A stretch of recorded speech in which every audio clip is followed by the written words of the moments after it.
This is a supplementary video for Let's Play Riven. This is Catherine's journal, and there are three things I hate about this journal. First, it's in a vertical orientation, which is stupid. Nobody would write a book that way. Second, the pages sometimes don't behave, and it flips two pages at once. And third, Catherine's handwriting is atrocious and difficult to read, especially at low resolution. You don't have to watch this video to enjoy the LP. This is just here for people who really want to read it. I linked to Riven a week ago. The smell of the place reawakened me moments before I could see anything. With my sight only partially cleared, I stood motionless, peering ahead through a dim veil which was slowly lifting. There was a violent clang, and bars appeared. I remember breathing slowly and very deeply, tasting the familiar Riven air, but not recognizing a thing. I must have been hit with the dart right away. I thought it was an insect bite at first. I'm trying to remember it all, but it's difficult, maybe because of the drug. There was a voice. A man I did not recognize stood before me, Rivenese, though he was wearing dunny dress. This page is pissing me off. There we go. He seemed to be talking to me, but the poison was already taking effect. A shadow crept in, and I fell asleep. Then there were many voices, but I understood none of them, like hundreds of people whispering. I couldn't wake up. No matter, the dream did end. And now, to be here with Etty. It's been so many years, I didn't realize how much I missed her, like a piece of me that I had forgotten I'd lost. She's beautiful and so full of warmth, but the years have also left her with a wound which is not there when we were children. I do wish she were more interested. It seems like I'm asking all the questions. It's awkward. No one asks me where I've been, or what I've been doing. This hurts, but I understand it. Their beliefs are born out of ignorance and depression. They are a gentle people, but they've had their nest destroyed, and now they frantically cling to anything that might save them. But why have they chosen to cling to me? I'm confused. As a child, I always felt out of place here. I never belonged. They misunderstood me, and I couldn't relate to them. But now I'm overwhelmed by an intense feeling that I owe everything to them in this place. I thought I would never see them again, and yet I'm here. I've been given this second chance. But a second chance at what? Saving them? Fulfilling their prophecies? Being their savior? The Moiety. Atris would want me to chronicle all that I've learned. I can at least record some of it. It seems that when Atris and I trapped Gehn on Riven many years ago, our efforts were witnessed by most of the inhabitants here. Two of the Rivenese even witnessed the confrontation with Gehn at the fissure, where I linked back to Mist, and where Atris threw himself into the abyss. Of course, they understood little of what they were seeing, but they somehow were able to guess that we had won, that Gehn was no god at all, but only a feeble impostor, a false god, and that we had trapped him here on Riven. I always hoped that they would deduce this simple truth, but their further conclusions have astonished me. Atris stripped Gehn of his power, therefore Atris must be a true god. As a god, he was choosing me, the spiritual misfit from a Rivenese womb, to be his wife. I was transcending into deity, and would lord over Riven forever. Thus, the Moiety, as they call themselves, were born a dissident society, sworn enemies of Gehn. I did not know of their beliefs regarding Atris and myself until 2 days ago. Etty was, for some reason, hesitant to tell me. I can't figure out why. I know she doesn't believe these things. Of course, everyone else assumed that I would be aware of my own god status, so they made no effort to inform me. I only realized it at a recent gathering to which I was invited.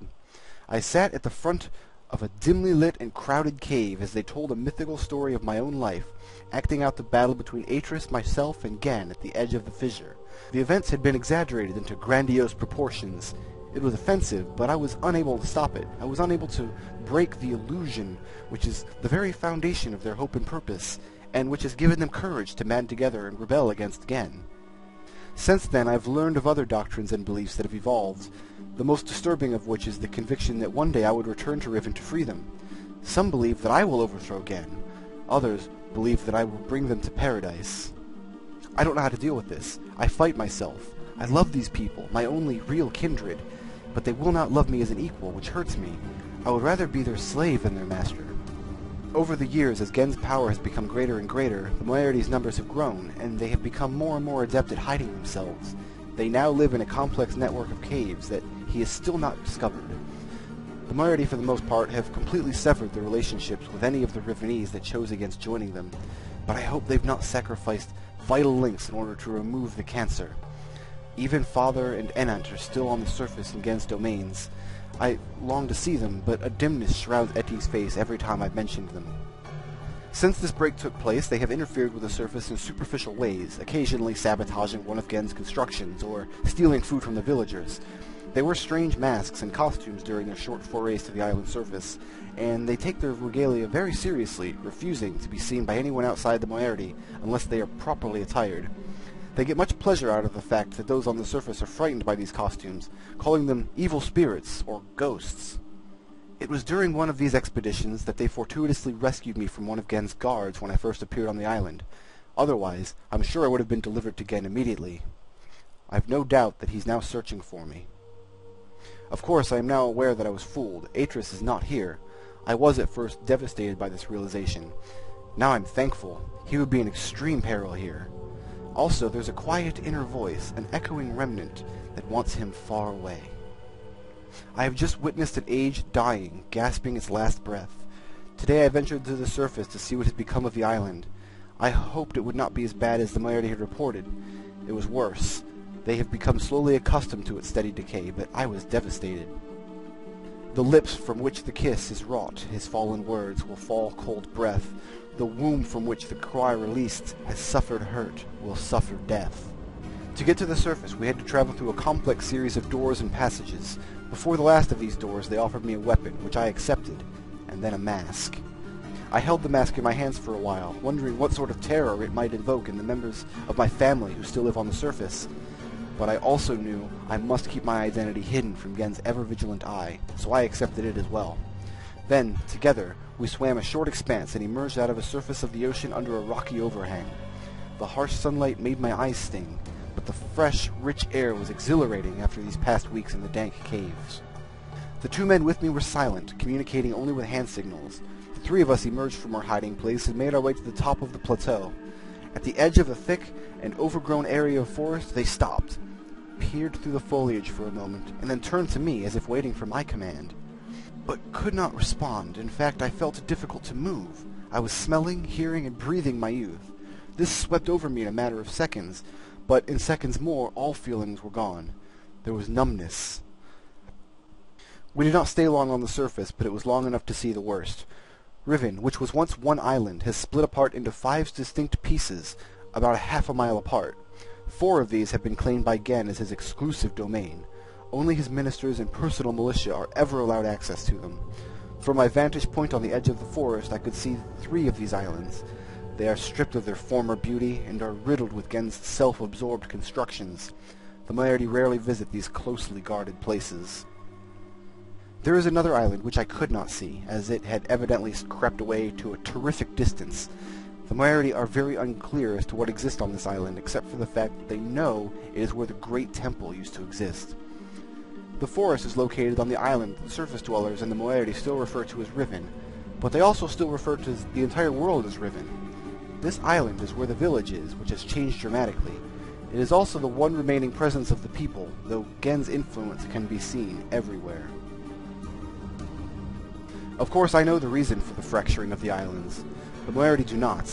Gehn wrote this place, and it will die, as all of Gehn's ages eventually die. I feel nothing today. I am nothing. I live in a cave on a dying world, inhabited by people that... They are treating me so strangely. They don't know how to relate to a god. I'm still an outcast here. They whisper amongst themselves, talking of my bravery during my excursion to the surface, how I walked across the island bold and unafraid. They don't know me. Even Etty is uncomfortable around me. At times there is no awkwardness, and I am only Katran to her, but at other times I am something else. I'm afraid. There's such a giant numbness inside of me. Today I do not feel closest with my people. Neither am I offended by their worship of me. I do not hate Gehn. I don't feel anything. At least Nayla is still close. I am boiling. Gehn is making and writing books. I wish they had told me sooner. Atris should have realized this would happen, of course. Gehn would have written all of the materials necessary to the Dini craft of making books into this age, and probably every other age he ever wrote. He is attempting to write his way out of here. We did not imprison him, we only delayed him. This age has become his factory, and the people are his machines, all laboring in his mad pursuit to become a god, to carry on his noble decay cause. So far he has not been able to produce a fully functional book. Atris had never believed in destiny, but I don't know what else to call it. It's too perfect. It's too much of a coincidence. They hang on my every word, though they do not understand them. I am their hope, and now I have returned. I owe this to them. There is no choice. It's been a long time since my last entry. It is hard to recognize, but I have found the star fissure. It is located on the island which the Rivenese call Aleppo, meaning water pool, but which is referred to by the Moiety as Alatwan, meaning pool of stars. Having once allowed Atris to escape this age without leaving an open door behind us, it has since been sealed with a skim of heavy iron. A crude telescope has been mounted over the locked viewport, the combination to which was acquired by the Moiety before my arrival. 55354. In the early days, the Moiety, seeking an escape from Riven, briefly pursued the idea of reopening the fissure. They discovered a small mechanical stop to prevent the people from hitting the portal window. Ultimately, however, they decided against opening it. I hate to think what would have happened to them if they had not left it alone. I've instructed them to stay away from it. I'm almost certain that with the decayed state of the islands, opening the fissure now would be disastrous. I have heard that in the days immediately following Gehn's confinement on Riven, he attempted to determine the feasibility of navigating the stars beneath the fissure, for he had seen the mist book fall from Atris's hands into that very same place. To this end, he would have people, alleged transgressions of the law, thrown into it so that he could observe their fates. The telescope which still stands there is one he had built for this callous experiments. It is said that they did not die, but what became of them remains a mystery. It appears the limits of Gehn's optics prevented him from learning their fate. The star field beneath the fissure is not as it seems. It is a gentle space, as hospitable to life as a flowing river. This is how Atris explained it, after he had fallen into it, but much more than we've never understood, and we were never able to conclude upon its origins. But the visions tell me that it was born out of the will of the Maker, perhaps for some greater purpose that we cannot yet understand. I still remember Atris' words from his journal. I realized the moment I fell into the fissure that the book would not be destroyed as I had planned. It continued falling into that starry expanse. There must be some greater reason behind it. The unique shape of one of the great daggers which appeared during our escape from Riven, the very dagger that stands vertically at one end of Alatwan, has been adopted by the Moiety as the symbol of their cause. It is a sacred symbol for them. It is the representation of all of their doctrine, and their representation of me. To deface this symbol is sacrilege. They have their own mythical explanation regarding its sudden origins. I haven't told that I wrote it into this age, along with the other daggers. It's strange how such a young religion can be so unbending, even to their own god. I have tried to dissuade them of the notion that the symbols contain so much power. The enemy uses this paranoia against them. They are fearful of Gehn's symbol, and are terrorized by his symbolic use of the wark. But they don't want to hear this from me. Perhaps my attempts have even caused the youngest members of the Moiety to doubt that I am Catherine. My rare encounters with those who say they follow Gehn have been discouraging. I have hoped to have some communication with the surface villagers, but they always flee from me. Soon after we trapped Gehn on Riven, he claimed that he was responsible for the daggers, placing them around the island as a reminder of their failure. In the village circles, it is told that this was a punitive act performed by Gehn to mark the beginning of a period of restitution, and the end of which, if they have proven their devotion to him, they will be delivered unto a new and better existence. I will continue to try to reach them. The door is open and Gehn is free. Gehn has the ability to create working books. In fact, he had written one age before I arrived, but has kept his accomplishment so well hidden that only his closest ministers were aware, until now.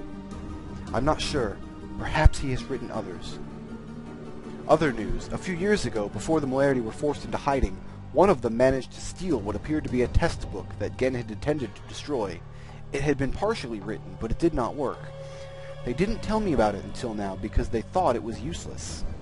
Back then, none of Gehn's books worked, but instead of correcting the problem at its source, he blamed it on the impure wood from the Riven forest, and proceeded to engineer a cumbersome mechanical remedy, a complex series of domes, to heal his book's inherent flaws. One of the consequences of this crude solution, however, was that the domes demanded huge amounts of energy, and the related problems delayed his success for quite some time. At last, however, he finished his work and was finally able to link to an age, but he kept his success extremely well hidden. However, for some reason or another, belligerent pride, he has made some modifications to the domes, which make it obvious that he's using the domes to breathe life into his half-dead books. Perhaps he means to lure us into using the books in the domes. He can't believe that we would blindly swallow his suicidal baits. But he wouldn't know that we have one of his books, the stolen Burnt Book. Have read Burnt Book. Age it describes would be unsuitable as new home for the Moiety. Must be modified. I will dream. Have requested a group to solve combination that will open the domes. Once open, we can power the Burnt Book. I do not think Gehn will interfere. He will leave the bait. Have begun writing the Moiety's Age. Must now acquire second book from Gehn. There is tension. A strain blurs my vision and nightmares. Nayla and Etty stay close. Much has happened. Almost everything is prepared. We have stolen another book, but I'm concerned. Gehn will miss it. We've also discovered the combinations for entering the domes, but we have not discovered the method for powering them. By powering our Burnt Book with Gehn's domes, we will be able to link to this age, but we will only have access to the domes for a short time before we are discovered. Therefore, we can only use the domes once. I must find another way to make the books work. The gateway images in Gehn's books and our Burnt Book all seem to share the same sickness. If they are not powered, the images are black. It might be possible to clear the vision with only... We'll write substance into the Moiety Age. All is ready. Now all we can do is wait for word from the Moiety-esque, who are on the lookout for Gehn to power and use the domes. When he does that, we will have access to one of Gehn's domes just long enough. After linking to the age which I've written, I only have to locate the book window substance and refine or adapt it. Laying this window over the gateway image should heal the books and make them work. This will allow me to use the second stolen Riven book and return to Riven with more of the book windows. We will then no longer have to rely on Gehn's clumsy domes. I laugh at these plans. I sound like Atris. I'm risking my life, but I feel no fear, only anxiety. Perhaps it is the source of my nightmares. The fissure, like a great wound, is opened and stains the Riven soil with blood. I hold the Moiety knife. The voices grow so loud. For their part, the Moiety have complete faith that I will accomplish my task and lead them to a better world. It is the fulfillment of their prophecy, but they are also fearful and tense. I don't know what they will think or do if I fail.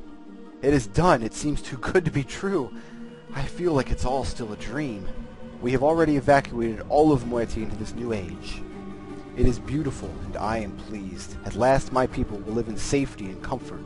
They stand under the bare sky, unafraid, and dazzled by their freedom. They are happy. They have named it decay. There's still much to be done. We are not protected yet. The only way to completely safeguard the place is to destroy the book, which links to here from Riven. But I do not even know how to bring this up to the Moiety. They will be extremely reluctant about destroying their only link to Riven. I share their hesitation. I would be cutting off my only connection, but for their sake, it must be done. I am anxious to know if our activities have aroused Gehn's suspicions. If so, we must act quickly. Even so, I feel that now we are impregnable. Tomorrow I will return to Riven to see Gehn's reaction for myself. But tonight, I finally rest. And now you're free to go back to the rest of the Let's Play. Thank you.